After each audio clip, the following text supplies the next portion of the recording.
This is Frankie Lynch, Saturn Girl. Like the video and subscribe to my channel. And comment below. I want to know what you think, and it helps out with the algorithm. So I'm going to be honest, I'm in a bad mood right now. And this is going to be sort of a bad mood video. Because it's part 6, I think, of my Synastry series. I don't know, I've lost count. And we're going to talk about the 5 hardest aspects in Synastry. We did the 5 best, or 5 hottest, I guess. But now we're going to look at the 5 hardest. Hottest to hardest. I don't know, some people think hardest is hottest, but I don't know. So, Synastry, just to remind you all, is when we take 2 people's natal charts, usually in relationship astrology, and we compare those 2 charts to see how they interact.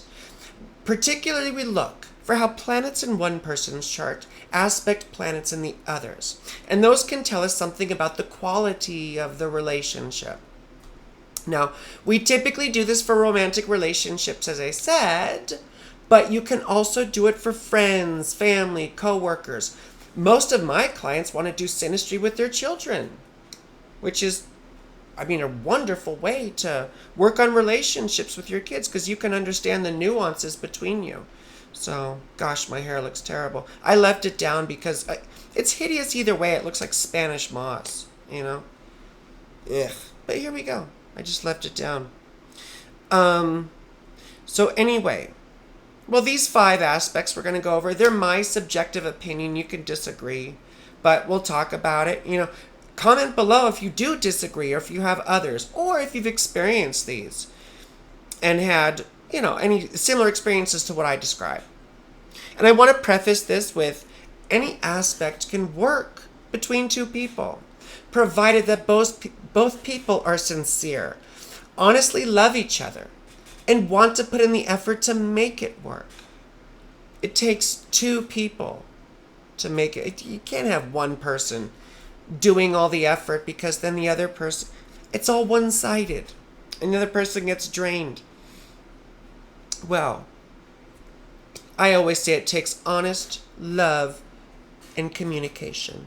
Honesty, love, and communication. So let's start off here with number 5.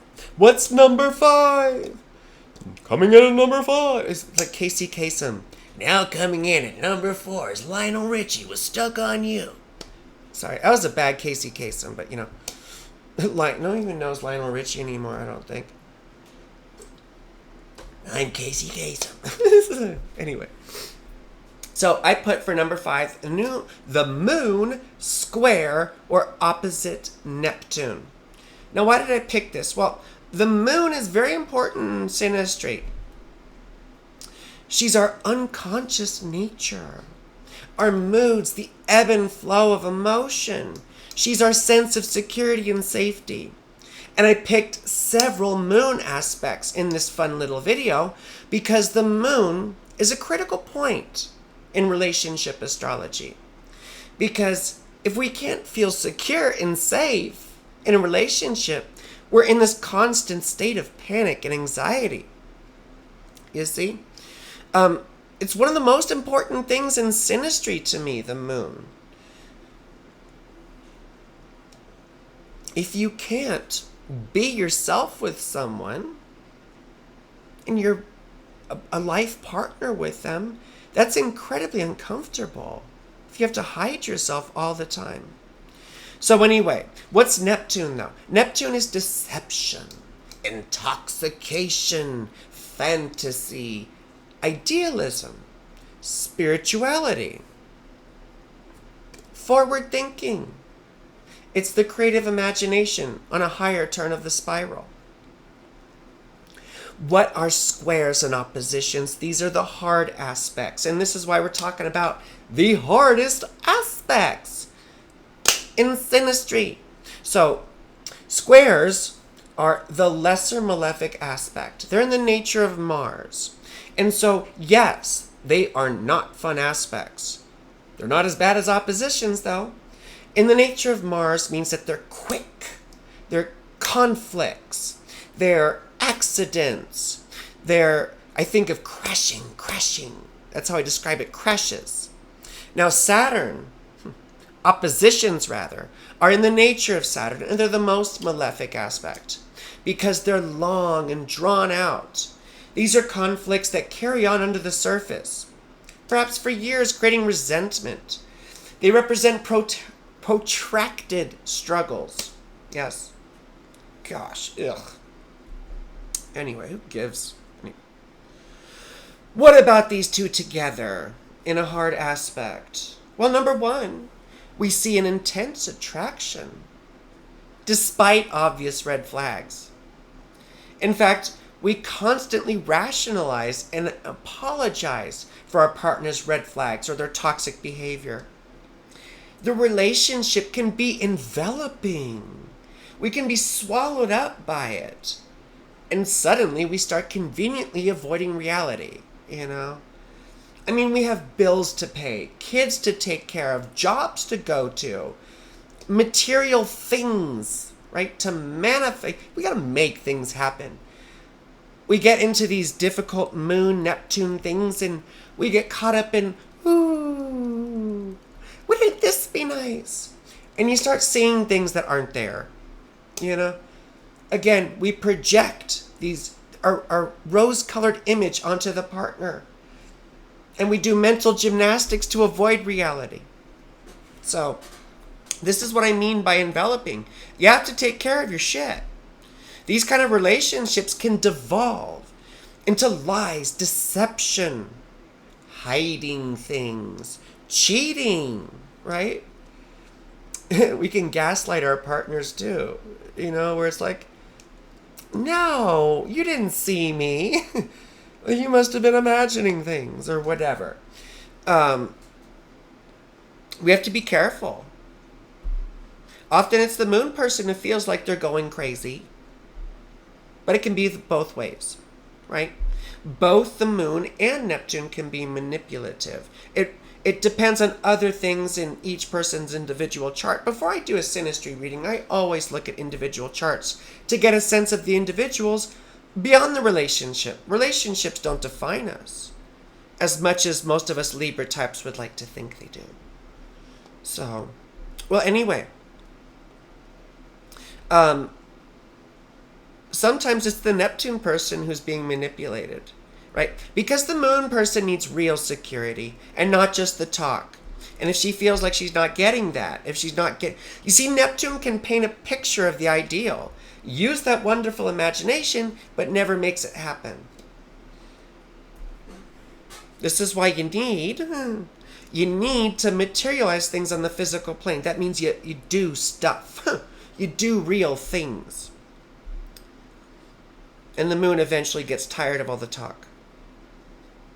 Now, it's not all bad, because these moon-Neptune aspects can feel like idyllic love. Even the hard aspects. It can represent working through issues of fantasy and deception, having to come to terms with things, because we do avoid reality.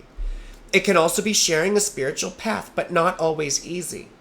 Neptune at its, it's coarser, or I hate saying lower and higher, but you feel me, right? At its lower vibration, whatever that fucking means, excuse me. At its lower vibration, it's intoxication and fantasy. It's running ourselves ragged with imagination, where at its highest is the spiritual ideal or the spiritual path, which rather than expecting something, which is what imagination is, it's based on an expectation, which isn't what's there. It's a figment of your imagination. On the other hand, learning to pursue the spiritual path is learning to see how things are, learning to question your perceptions, and learn to see how things exist on their own merit, because we see through various lenses, and we don't need to get into all that, but it's an important thing to recognize with Neptune. So, anyway, the spiritual path is not always easy, but it can be something very rewarding if we are allowed to share that with a partner, right? And I say allowed because it's either in the cards or it isn't. You have to remember, astrology is about fate by and large. None of this is a death sentence, but again, we have very little we're in control of. The only recourse we have is to learn to become observers of our own lives, which is magic, really. Now, how about number 4? Let's get to number 4. We have the moon square or opposite Mars. Now, we know what the moon is. We just talked about her. But what's Mars in synastry? We're talking about the lesser malefic Mars here. Remember, he's quick. He cuts things off. I look at Mars for breakups and stuff like that. You know, fights and conflicts. Yes? So, drive, aggression, passion, active sexuality, sexual passion, sexual aggression. When I say active sexuality, I mean what's typically, usually expressed as the masculine principle. You know, these things are all relative, but that's how we think. We've thought about it philosophically for a long time. The yang, right? Active sexuality as opposed to the passive, the Venusian or the lunar, right? The yin or feminine aspect. We think of pursuit, desire, right? There's Venusian desire and there's Martian desire. These are more modern ways of looking at it because modern astrology brings the psychological dimension, and that's the primary lens we look at synastry through. We can bring in the ancient perspective too. It's just that the psychology is the primary lens here we look through. So we already know what squares and oppositions are, difficult aspects, right? But what about these two together? Moon and Mars in these hard aspects. Well, it can be very hot at first. Moon Mars is, you know, it's the fertility aspect. It's the baby making aspect. But after a while, the emotions can grow tense between the moon and Mars. Someone's emotions are getting railroaded. Like it says, ask later. Ask later. Oh, you can't see it anymore. Someone's emotions are getting railroaded. And it's probably the moon's. You see, the moon needs security and safety.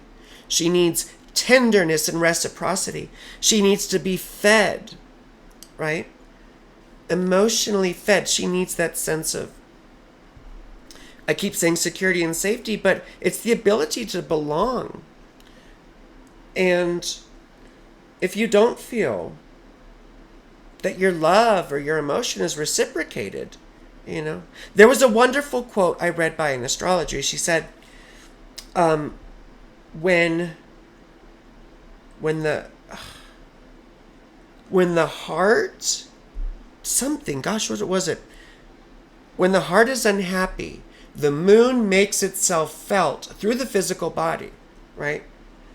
And this is where we know if we try and suppress emotions that we get sick, right? And so we have to be honest and see these things. So if the moon isn't being fed, if you're in a relationship that isn't feeding you, you're going to get sick. You see? I mean, sometimes divorce is one of the best things that can ever happen to you. Anyway, that's a whole other thing. But the moon needs to be fed.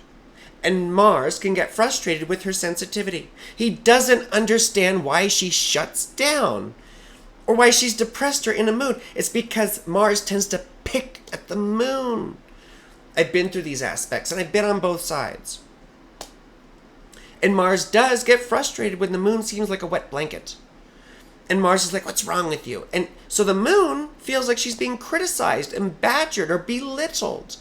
And so she turns off.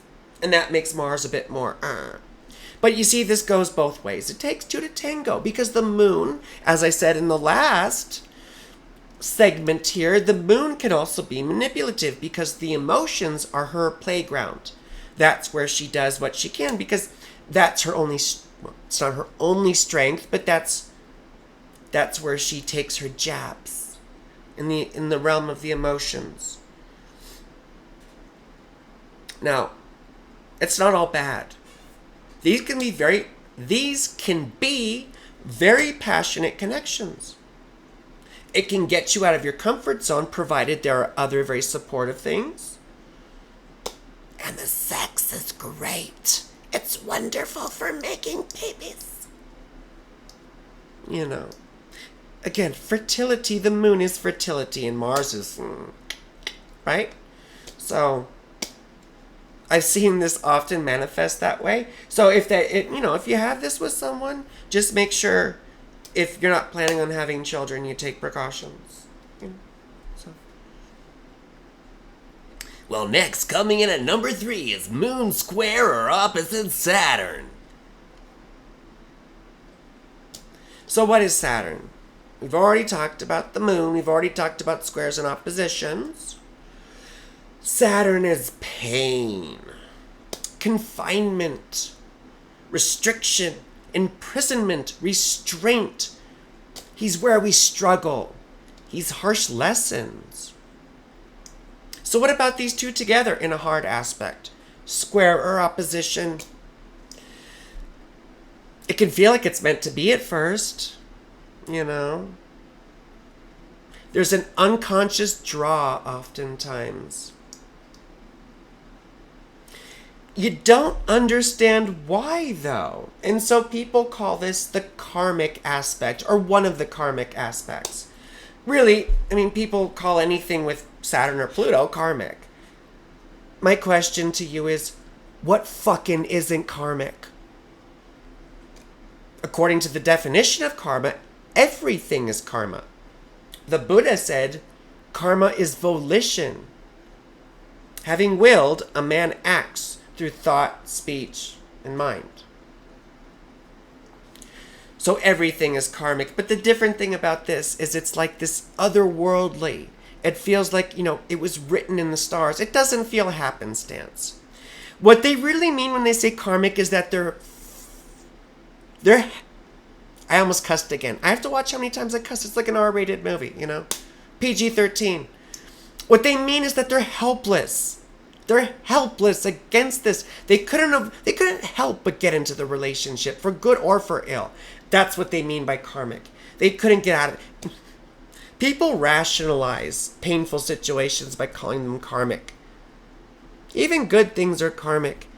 Even inconsequential things are karmic. Bumping into someone, it seems like it's nothing, but that was a karmic thing. Why? Because everything's interdependent. And now I'm preaching. But you see, everything's karmic. Chill, bro. It's just all the new age bullshit I see on the internet. Oh, it's karmic. It's karmic. It's my twin flame karma. I'm sorry. I'm in a bad mood. I told you at the beginning of this I was in a bad mood. I think I did. So they're helpless against it. It creates a very tight bond. Don't get me wrong. But this tight bond can lead to feeling trapped. And we can find marriages or long-term partnerships where this couple feels like they just can't split up. Even when they're both miserable. Maybe it's the kids. Maybe it's money. But it's become a union of obligation rather than love or affection. I even think of the Clintons. To me, maybe it's unfair of me to assess their relationship, but it sure seems to me like a marriage of convenience and political aspiration. So, who am I to judge? Where was I? I lost my place.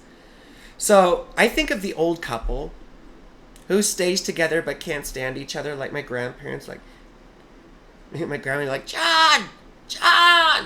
And then you see him with his hearing aid. I know that's sort of a stereotype, but this legit happened. My cousin and I were talking about it the other day. It's so funny. But that's what I think of. I've never seen their synastry, but I wouldn't be surprised. There's definitely some Saturn things there, for sure. But so anyway, the old couple who stays together. The moon often feels suffocated. And Saturn, on the other hand, feels like he's bending over backwards for the moon. But he's missing the point. She doesn't want the harsh security that he provides. That's what he does. That's his MO. You can feel safe in a fortress and yet imprisoned at the same time, can't you? Right? Like, what do they call it? Like witness protection program? The moon needs safety with some tenderness. She doesn't mind the cold exterior. She doesn't, typically, as long as it comes with a soft, warm bed inside.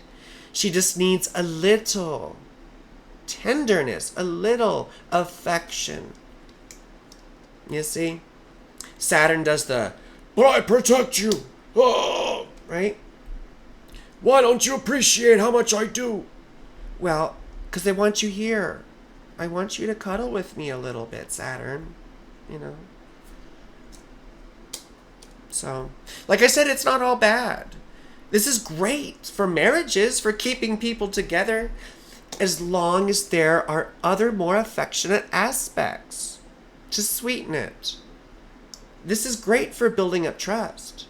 It is. Saturn, I mean, the moon lets emotions flow. Saturn does not. And so the moon brings things out of Saturn and sometimes softens that hard exterior. And some submissive people who are into kink, like this sort of thing, you know, because it has that sort of what's it called? You know, the power dynamic, right? Where Saturn has the power and Moon willingly gives it up. But, the Moon decides by her own volition. So she still retains, right? That ability to say yes or no. I'm not down with this anymore. So anyway, let's talk about number 2. Oh my gosh, we're already at number 2. I've talked a lot, though. So number 2. For number 2, I picked Mars square or opposite Saturn. So this is one of the classic, really hard ones, isn't it? This is what traditional astrologers look at, is like, but, well, let's talk a little bit about this. We've already talked about Mars, and we've already talked about Saturn. We don't need to rehash their significations. But what do these two mean in a hard aspect? Well, we talked about Saturn. He's very controlling and confining, isn't he? We talked about the imprisonment thing. Saturn subconsciously tries to control Mars, which does not work for Mars. You see, Saturn is part of the day team. We're going to talk about sect here. Sect in astrology is the most basic thing. It means night and day. Were you born at night or were you born during the day? So there's a day team and a night team when it comes to the traditional planets. The Sun, Jupiter, and Saturn are on the day team. You see how there's a luminary, there's a benefic Jupiter, and a malefic Saturn. The night team is the Moon as the luminary, Venus as the benefic, and Mars as the malefic. Mars likes the night because he needs to let off steam. Saturn likes the day because he likes, you see, the day confines things. It defines the day, right? Like, what's his name? Jim Morrison, The Doors. You know, the night defines the day. Or wait, you know, the night wait, you know, the day defines, I don't know. I can't remember what he says, but it's something similar. You know, bring on through to the other side. Anyway. The reason I mention that is because Saturn likes the boundaries of the day, right? The sun, the day, circumscribes itself, whereas the night is boundless, right? There are no bounds. It extends off into oblivion, doesn't it? And so Mars has the latitude to let off steam. So anyway, Saturn restrains and confines while Mars needs to blow off his steam. He needs freedom. Freedom, freedom. Saturn often has rigid expectations, while Mars tends to be more spontaneous. Saturn can be overly critical and wear you down over time. You know, it can feel draining, whittling down your confidence, whatever he does. Depending on other aspects in synastry, Mars may put up with Saturn's rules and expectations for a while. But will get fed up to the point where he may explode. And I use the gendered names for the planets, you know, just roll with it. And, you know, when it comes to these aspects, it doesn't matter what your biological sex or your gender identity is when it comes to, you know, being the Mars person or the Saturn person or the Venus person. These are energy dynamics. These are ways of relating between each other. You see? These are the qualities of relationships. You ever notice how you're a different person or you react differently with different people? It's synastry. It's the different energy relations and dynamics. Some people are very, very consistent no matter what. But you see, that's another thing we can discern from their astrology. So anyway, we talked about very draining. You see, what happens is resentment builds up, bubbling below the surface. This turns into fights, but then it makes Mars look like the aggressor when Saturn has been pushing behind the scenes for a long time. People don't see Saturn behind the scenes. And Saturn's always very clever. You know, he knows what he's doing. He's a couple steps ahead. He's the one that plots revenge, right? And he takes advantage sometimes of Mars's reactions because Mars can be manipulated through his intense reactions. Saturn can wear down your confidence, as I said, by manipulating those actions. Most other planets get drained, but not Mars. He gets pissed. And that's where the conflict happens, because eventually Mars loses it and says, I wish I'd saved some of my FUs for right now, but, you know, he gives the finger to Saturn and loses it.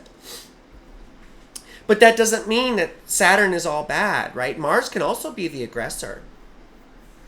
And he could be more overtly obsessive, right?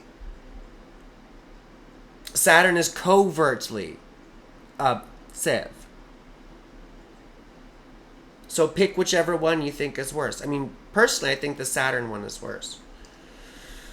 But Mars can still be the aggressor. The worst part is when both people are over this, but they just can't break up, you know? They just can't break up. They feel, it's like the karmic thing. What the karmic thing means really is unhealthy attachment. So like Mars goes off and cheats or whatever. And then Saturn, you know, plays mind games and Mars comes back. And then they get back into an unhealthy and toxic spiral until it all happens again in these painful repeats, you know. These painful reruns of the same old episode. I said sane almost, but what I really meant was insane, you know? Because how they define insanity, well, you know, that's colloquial definition, but people have classically said insanity is doing the same thing over and over and expecting a different result. And this is what we're trying to overcome when it comes to astrology and esoteric practice.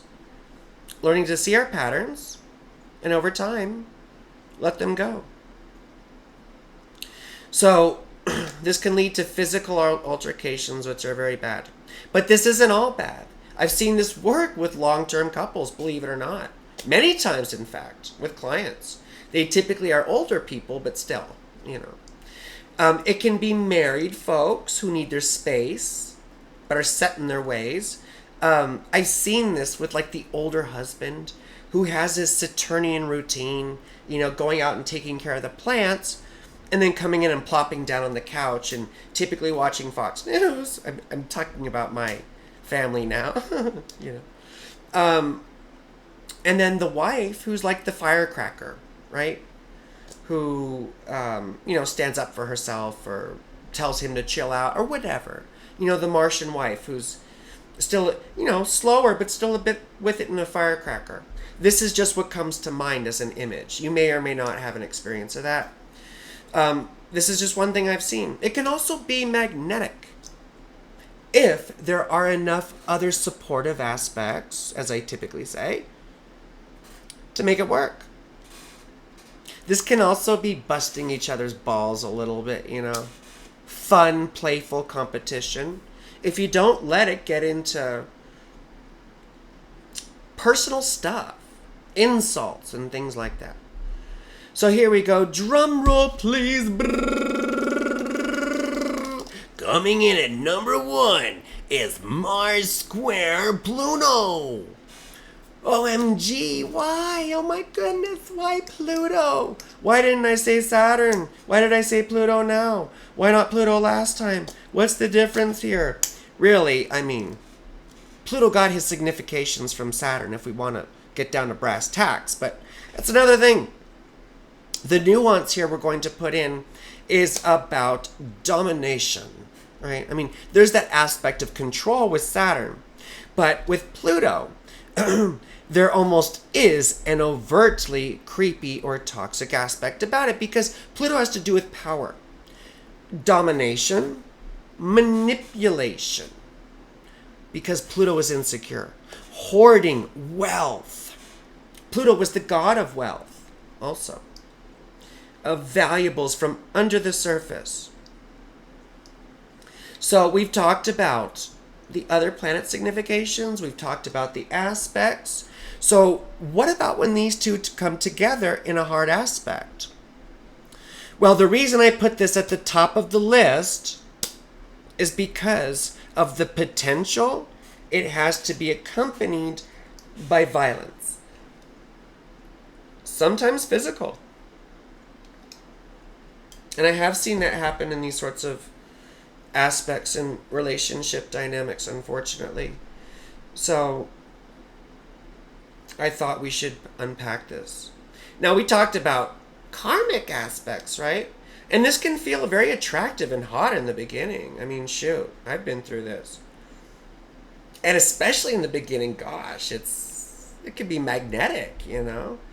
And people, right, when they talk about karmic aspects, as I said, it means they're sort of powerless to escape them. It's almost like a vortex, or what's the word? A whirlpool, right? Like, I had this vision in my head of like the sirens, right, with their whirlpool. Or what was it from Ulysses, right? Where on the one side there's a whirlpool, on the other side there's the sirens. So he's between a rock and a hard place, right? Is the sort of thing. That's where it comes from. That's how I kind of think about it. So in a way, it feels like fate, right? Like we couldn't help it. But eventually it descends into a struggle. I mean, again, I think karma here is sort of a misnomer, because everything's karma.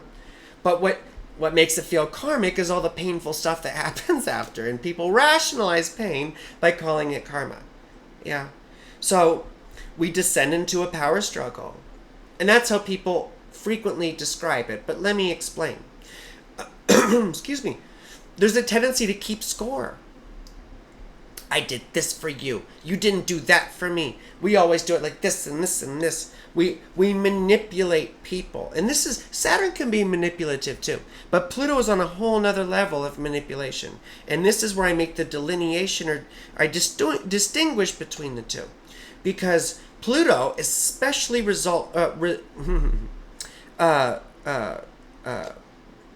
he goes to mind games, sort of as a default. As I said earlier, Pluto's insecure. Remember the Hades and Persephone myth.